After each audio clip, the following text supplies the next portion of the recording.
কয়েকদিনের মুষলধারে বৃষ্টিতে ফতুল্লার কুতুবপুর ইউনিয়নের অধিকাংশ এলাকা আবারও জলাবদ্ধতায় নিমজ্জিত হয়ে পড়েছে। কোমর অবধি পানি দিয়ে চলাচলের জন্য নৌকা অপরিহার্য হয়ে পড়েছে। বছরের পর বছর চলতে থাকা জলাবদ্ধতা নিরসন কবে কিভাবে করা হবে তা জানতে চায় এলাকার জনসাধারণ। এ ব্যাপারে কুতুবপুর ইউনিয়নের রাজনীতিবিদ, স্থানীয় জনপ্রতিনিধি এবং সাধারণ জনগণ নারায়ণগঞ্জ জেলা প্রশাসক, উপজেলা নির্বাহী অফিসার এবং এলজিইডি কর্তৃপক্ষের কাছে রাস্তার সংস্কার, ড্রেনেজ নির্মাণ, খাল খনন ও জলাবদ্ধতা নিরসনের জন্য সেচ পাম্পের দ্রুত ব্যবস্থা করার আহ্বান জানিয়ে বলেন, সম্মানিত এলাকাবাসী, আমি নিচিন্দপুর এলাকায় কিছুদিন আগে আপনার এই খালটা ডিএনটি প্রজেক্টের খাল, এটা ডিএনটি বেকু দিয়ে পরিষ্কার করা হয়েছে। এখন আমার 5 নম্বর ওয়ার্ডের যতগুলো খাল আছে এবং ব্রিজ আছে, ব্রিজের গোড়ায় মাটি রয়ে গেছিলো, এই মাটিগুলো পরিষ্কার করার জন্য ব্যবস্থা নিয়েছি এবং কয়েকবারই এই বিষয়ে আমি আমার চেয়ারম্যান মহোদয়ের মহিলা আলম সেন্টু সাহেবকে আমি জানাচ্ছি এবং আমার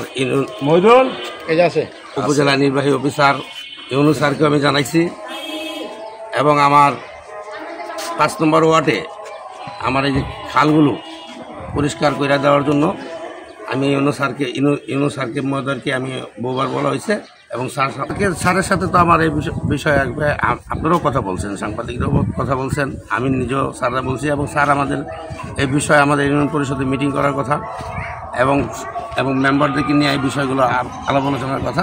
তো আমার বিশেষ করে আমার এই ওই তারিখের পর থেকে আমার ওয়ার্ডে এখনও 5 নম্বর ওয়ার্ডে কোনো কাজ পাইনি।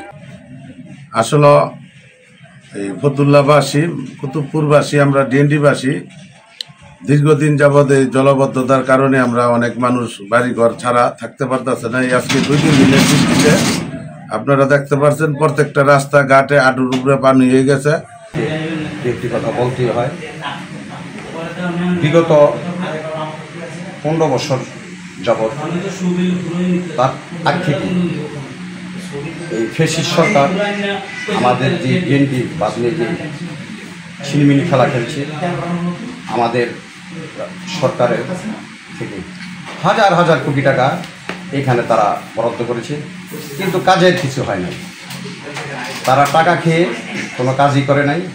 আজকে এই শাহীবাজার, রসুলপুর, আদর্শনগর, ভুইগড়, পাগলা হাই স্কুল থেকে চেয়ারম্যানের বাড়ি পর্যন্ত এবং পাগলা স্কুলের রেললাইন থেকে একদম রসুলপুর তৈরি কোনো গাড়ি ঘোড়ে চলতে পারে না। আর বিসমিল্লাহির রহমানির রহিম। হ্যাঁ, আমরা বিএনপি থেকে পদক্ষেপ নিচ্ছি। এর আগে 2টি কথা বলি। ফ্যাসিস্ট আওয়ামী লীগ সরকার এই 17টি বছর যদি ডিএনটি এলাকা যে প্রকল্পটা নিয়েছিল সেটা যদি তারা ভালো মতো সমাধান করত, তাহলে আজ জনগণ এই দুর্ভোগের। আমরা দৌলতপুরবাসী দীর্ঘদিন যাবৎ পানিবন্দী অবস্থায় জীবনযাপন করতেছি। আমাদের এই এলাকার জনগণের অনেক দিনের একটি দাবি, এই এলাকার যাতে পানিবন্দী থেকে মুক্ত হয়, জলবদ্ধতা থেকে দূর হয়।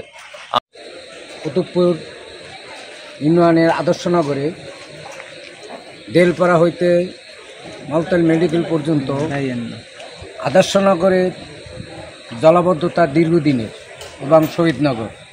আমরা এই জলাবদ্ধতা দূরীকরণের জন্য প্রশাসনের প্রতি দৃষ্টি আকর্ষণ করছি এবং আপনারা দেখেন যে আমরা এই যে কুতুবপুর ইউনিয়নে আমাদের একটু বৃষ্টি হইলে এই যে জলাবদ্ধতা, আসলে এটা দীর্ঘদিনের সমস্যা। তা আমরা চাই যাতে এই সমস্যা দ্রুত সমাধান হয়।